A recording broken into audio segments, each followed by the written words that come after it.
Hello, and welcome back to this series, which essentially is like the second half of the series.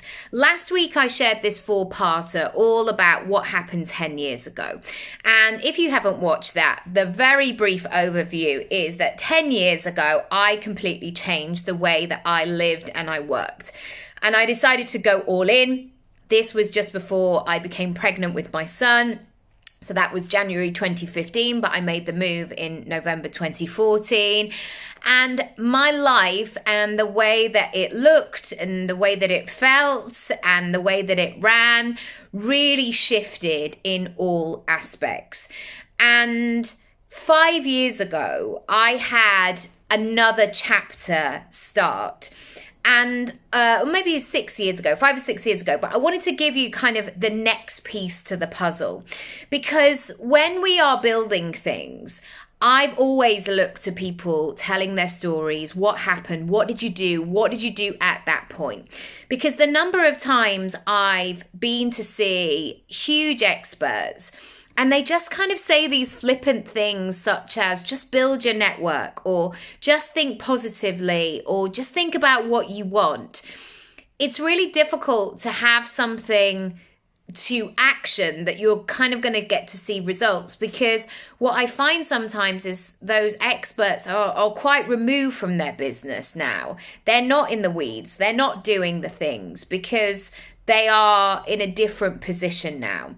And I always want to show you the how, or at least sprinkle some ideas in there that you can play with, that you can experiment with and try on and see, would that work for me? Or sometimes I might, this is my dream. Hopefully I would say like one sentence and you go, oh, I hadn't thought of that. Okay, I'm going to give that a go. Or maybe that could work for me. I think sharing knowledge in this way is so key. So today I'm going to be talking about goal setting, strategy, dreaming big, and making a plan and making it happen. All the things I love to chat about. So 5 or 6 years ago, so this is sort of 2018, 2019, I had a 3-year-old, and around November 2018 was when I became pregnant with my daughter. But I didn't find out until the middle of December. And I had known for a while that we wanted to be lucky enough to have another baby. However, we were very much still in the absolutely exhausted, stretchy, oh my goodness, this all feels a lot stage. Even with our 3-year-old, we adored him and loved him and he was amazing. But as parents, as people, more should I say, we were shattered and we were really on this hamster wheel of trying to work the whole time, trying to piece all the pieces together. We were both freelance. Our son wasn't one of those babies who loved to sleep. He was awake a lot. He was very energetic. And yet I wanted to have another baby. And I was 36, almost 37. And I was really, I had a sense that it felt like the right time, even though, and you might see a theme with this, it might not have necessarily looked like the right time on paper. But it all worked out well in the end. My daughter arrived 9 months later and she's our girl. She was our baby that was coming through. So let me take you back to that time in terms of business. I was established. I was earning money. I had clients. Things were moving and shaking. But what I was noticing was maybe peers that I had trained with, people who had been in my sort of early circle, that's when people were really beginning to fly. And there was a lot of travel. This is all pre-COVID, a lot of travel, a lot of press, a lot of everything was kind of erupting. And I still, even at that stage, felt like I was not making do or just getting by. It was more than that. But I was in the middle of the class moment. Not particularly memorable. I was just kind of blending in and, doing my things. And you might argue that, well, you were being a mum as well and you were doing all of those sorts of things. So I was in the race and I was running it, but you wouldn't necessarily remember me. Or also I didn't feel like I was running at my potential, my capacity. Again, that was a lot to do with parenthood. But I did have a niggle. I had a sense of it's time to move, it's time to do something different, it's time to get things in motion, because also, and this is a really key part, I had a bigger dream for my life, and I'm very realistic in that way. If I've got big dreams for life, I then need to work out how my business is going to support that, and what I need to do and get those things in place. Oh, also, and a thing I should also say is that I was working successfully as an actor and as a speaker and as a writer. So in terms of my portfolio career cooking, it was all doing all the right things. But I knew there was a next level and I was ready. And I have been in that stage so often in my life where I've had that sense that I'm peeking over and I can see what's in the next playground. And my curiosity is saying, go on, you want to get in there. And sometimes that leap is, it's quite the leap. So number one, what I did was I went back to dreaming. Now, this was not in a retreat in Bali, far from it. I had a very realistic and practical viewpoint on dreaming. And I think this is the piece that is often missing, is that when people talk about manifestation or goal setting or creating a vision board, it's very stylized. It's very curated. And I realized that at that time in my life, it wasn't necessarily the perfect time, or I was very much in the weeds. Like I was rushing home from work to then feed my son, to then I was on that kind of moment. And so I had to, in terms of dreaming, and this is the first takeaway, I had to acknowledge, firstly, there's not going to be a perfect time for this. And secondly, I decided to pick out the little windows of time I had. And so using my phone and utilizing the notes section, for example, I had a notebook by the side of my bed.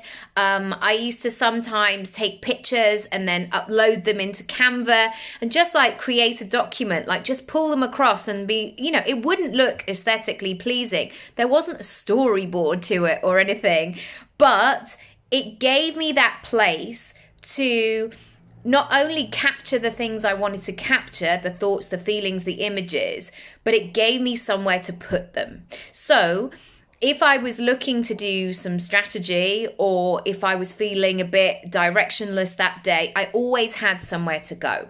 And I've always done that with content. I have a running list that I keep and I go back to it. So I'm never starting with a blank page going, nope, there's no ideas here. And, you could argue that means you're sort of always on, but I'd much rather be like that for me personally, being present in the world and capturing a few things and scribbling them down. So I kind of keep that engine running. Number two, I began to really forecast things and map things out in my head. And this is really difficult because, especially as I was thinking about having another baby and doing certain things in my business, often that can come down to nature or timing, or, there's a whole fertility situation that is unique to everybody. I also felt like, especially with acting, that there's always a bit of an unknown. You can do all the planning in the world, but if you're not flavor of the month, or if there's not films being made or whatever, you can't guarantee those things. You can ask the universe all you like, but unless there's a fit in that moment, it's out of your control essentially. And so what I decided to do was to be in that open question thing of like, well, what would I do?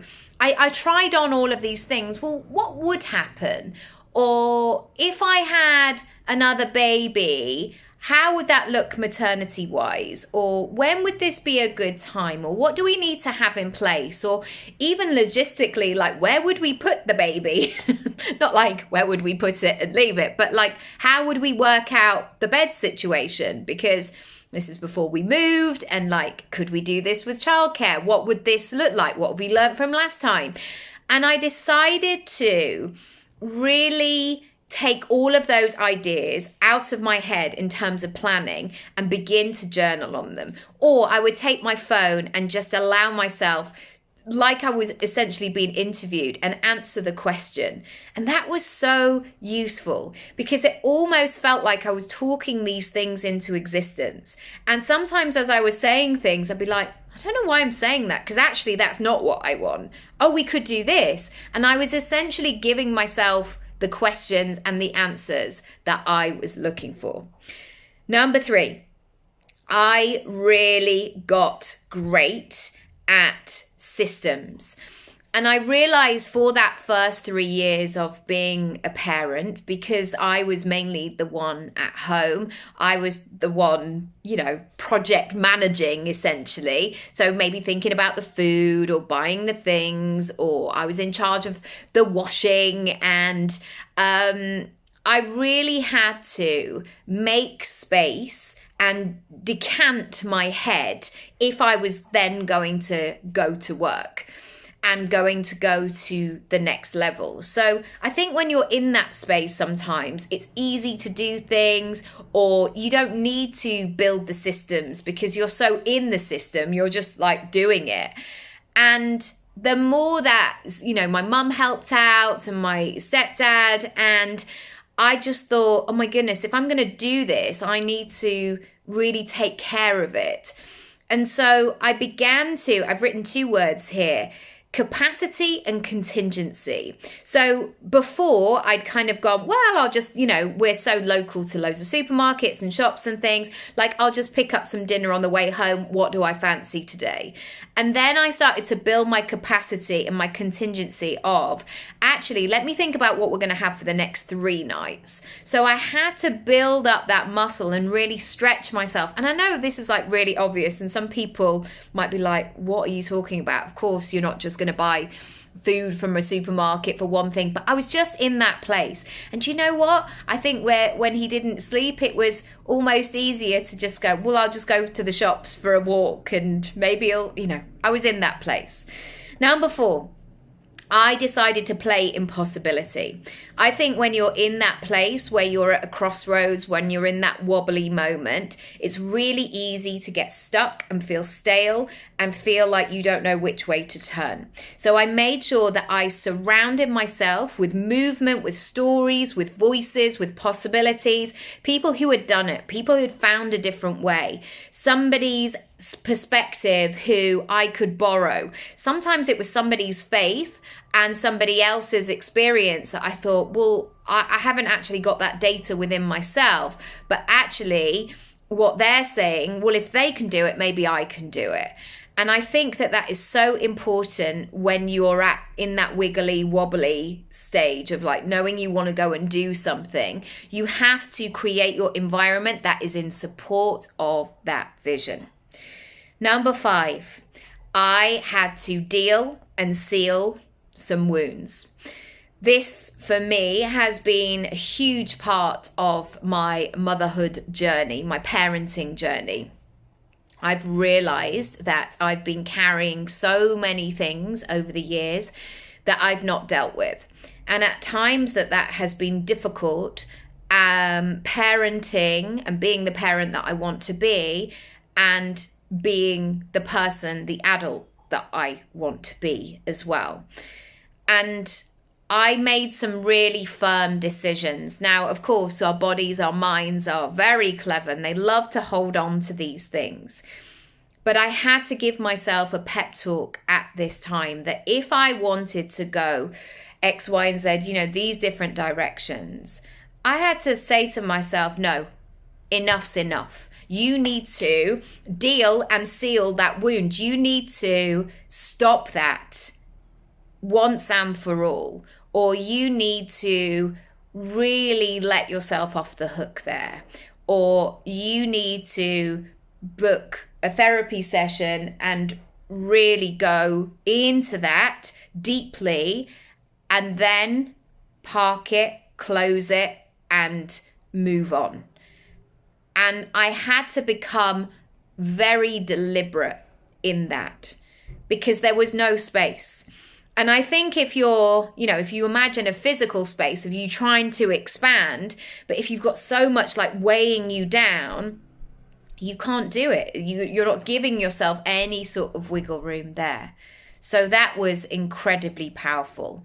And I think at any stage, if you're thinking about where to go next and dipping your toes into certain parts, you have to work on your mindset. And that is difficult and painful and challenging. And the mindset thing is not just like, oh, I'm going to say 3 positive affirmations and that's the mindset dealt with. You have to become acutely aware of what the heck is going on and what is still stuck and stale in your body, and come to the realization that it's just going to fester. And sometimes it has to come to the surface. And as I was doing my reflection of what's been happening this year, because I turned 30, no, I did not turn 34. I turned 43 at the weekend. I was saying to somebody the other day, it feels like 2 minutes since the numbers were the other way round. But no, I was born in 81, 43. I've come a long way this year, but it's been tough at times, incredibly so. So if you want to find out more, come over to my website. I am now a member of a members club in town. That's where I'm doing all of my one-on-one sessions. So if that's kind of piquing your interest and you think, yeah, actually it'd be great to work on my stuff, my strategy, where I'm going next, come on over and I can send you some details. We can set up a chat. Otherwise, see you tomorrow. We're chatting about money tomorrow and those elevations and what happened there. Lots of love. See you then. Bye.